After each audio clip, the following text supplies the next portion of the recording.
बोल दीजिए। गला कटने के लिए जिम्मेदार मैक्रो हैं और वो लोग हैं जिन्होंने ये कार्टून बनाया। अच्छा, मतलब ठीक है, चलिए शादाब, अच्छा लगा। तो फिर एक मिनट, तो फिर एक मेरा सवाल ये, दूसरा धर्म अगर सहिष्णु है तो उसकी गलती है, फिर इसका मतलब है ना? श्री राम ने जो सिखाया हमें, मेरे पूर्वज हैं श्री राम। नहीं, चुप! अपने अपनी जुबान से ना प्रभु श्री राम का नाम मत लीजिएगा। अपनी जुबान से ना प्रभु श्री राम का नाम मत लीजिएगा।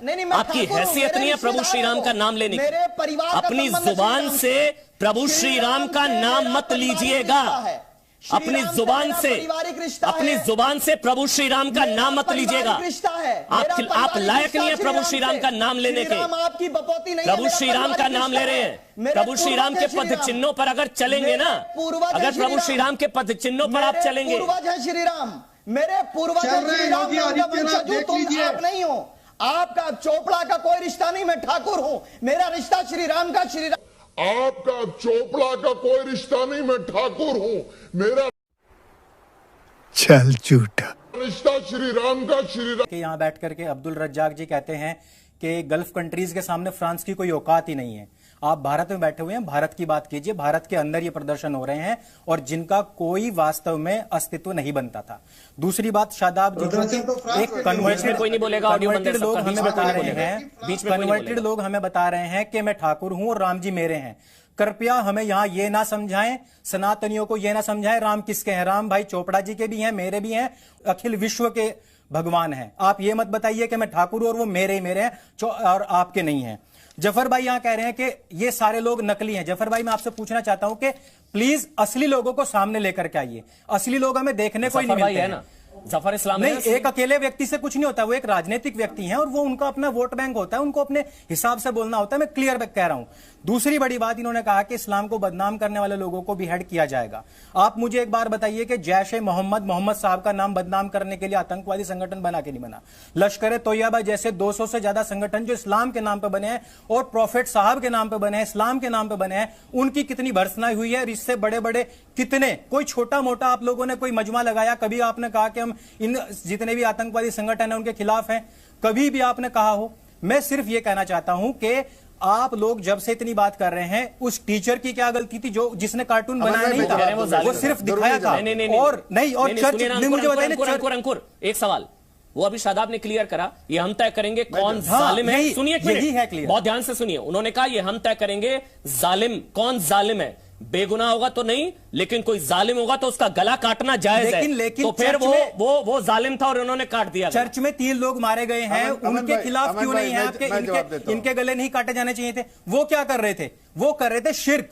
और आप यहां नहीं बोलेंगे कि शिर्क का जो गुनाह है वो मृत्यु दंड है और वो कोई भी दे सकता है, और वही किया गया है। इस वजह से आप कोई भी उसके खिलाफ नहीं जाएंगे।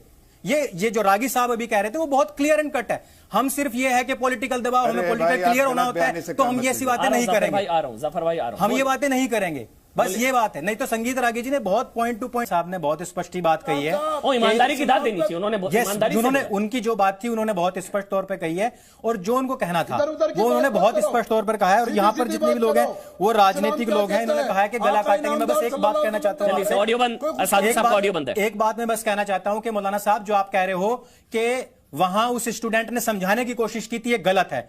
टीचर ने कहा था अगर किसी की भावनाएं आहत होती हैं तो वो बाहर निकल जाए। वो स्टूडेंट बाहर नहीं निकले थे, उन्होंने जानबूझकर अपनी भावनाएं आहत करवाई और उसके बाद में बिहेड किया। पहले आपको पूरी जानकारी होनी चाहिए। दूसरी बात मैं कह दूं, फ्रांस को इस्लामिक कंट्री नहीं है, वहां पे शरणार्थियों को शरण दी गई थी तब जब वो पूरे विश्व में मर रहे थे। यहां पे गल्फ कंट्री की बात करने वाले भाई साहब बैठे हुए थे, अभी किसी गल्फ कंट्री ने उनको, जब वो भटक रहे थे, किसी ने शरण नहीं दी थी, फ्रांस ने शरण दी और फ्रांस को आज ये दंश मिल रहा है। ये आपको सोचना चाहिए। मतलब शादाब, ऑडियो बंद है सबका, आराम से, ऐसे नहीं शादाब। मतलब ये कुछ ऐसा हुआ, तुम मुझे शरण दो मैं तुम्हें शरिया दूंगा, है ना, तुम मुझे शरण दो मैं तुम्हें दंगा दूंगा, ये कुछ ऐसा हो गया ना? अमन क्या गलती थी फ्रांस की? अमन भाई, मेरा अनुरोध है कि शांति से बात को सुना जाए, चीखम चिल्ली से कोई लाभ नहीं है। ओहो, पीस पार्टी के समर्थन करने वाले शांति की बात कर, सुनिए। पीस पार्टी निजामे मुस्तफा को मानने वाली है। हमारी विचारधारा की हम भारत में निजामे मुस्तफा के राज को कायम करें जहां सबके साथ न्याय हो, धार्मिक। अच्छा, निजामे मुस्तफा कायम करना चाह रहे हैं आप? अरे सुन लीजिए ये हसीन सपने, नबी की शान ये जाइए जहां जाना है। ये हिंदुस्तान में हसीन सपने देखी, ये भी लाइव बोल रहे हैं, लाइव बोल रहे हैं। इस्लामिक शासन की तरह की कंक्लूडिंग कमेंट लाइव बोल रहे हैं, ये लाइव बोल रहे हैं। सुनिए इनको, निजाम मुस्तफा कायम करना चाह रहे हैं हिंदुस्तान में। देखिए हिंदू समाज से बड़ा कोई बेवकूफ समाज नहीं है।